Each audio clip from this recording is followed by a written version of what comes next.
Now I'm going to show you one of the most important things that you will learn in this course. You are going to define your fears when learning English.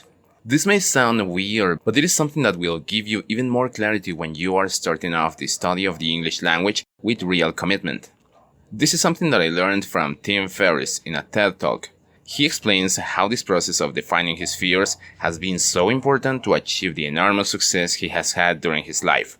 In order to help you with the establishment of your fears that prevent you from starting to learn English, I have left a PDF file as a complement for this video, so you can download it and then print it out. With this document, you can write in an orderly fashion your fears following the method of Tim Ferriss, which is composed of 3 pages. On the first page is where you will define at least 10 things that cause you fear, anxiety, or some kind of anguish that is hampering you to start once for all. Imagine the worst things that can happen to you because you start studying English, and then write them down in the first column. In the second column, write what you can do to prevent or avoid each one of your fears. And in the third column, write what you could do to fix or repair the damages in case your fears come true. On the second page is where you have to define what will the benefits be if you try or at least have a partial success when you decide to learn to speak English. Define each benefit in the important aspects of your life, such as emotional, spiritual, family, friendships, adventure, work, love, personal growth, self-esteem, and financial. Also, write benefits that you will have when you achieve the purpose of speaking English at the end of the page.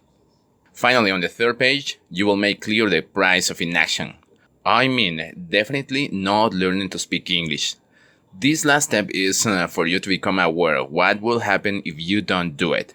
It is for you to imagine what your life will be like in a certain time if you don't try it. This is very hard, but if you do it consciously, it will help you find the motivation to start now. It may happen that you are clear about the goal that you want to reach by learning English. You are also clear about the amount of time to achieve it, and you are willing to do it. But even so, you are afraid to start because you don't know if you will succeed. You wonder if you are really going to achieve it, if you are just making a fool of yourself trying it, or if it is worth the time you are going to invest. So if this is happening to you, print out the PDF document and fill it out. Make clear what your fears are and decide to face them. You will realize throughout the course that you will learn methods to overcome them with resources that you can easily find on the internet.